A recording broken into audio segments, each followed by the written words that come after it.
In front of me is Realme 12X, and today I would like to show you how you can switch on or off app notifications.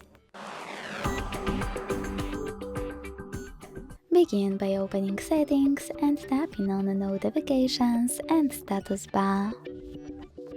Then scroll down to tap on Manage All next to App Notifications and tap on Reset to tap on one of those options.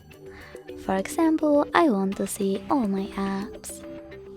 Finally, by tapping on blue switchers next to your apps, you can block all notifications from them.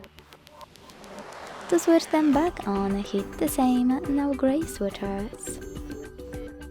If you want to, you can also go back and tap on one of your apps over here.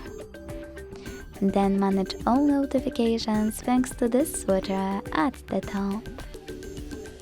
Thanks so much for watching. If you enjoyed this video, leave a like, comment and subscribe.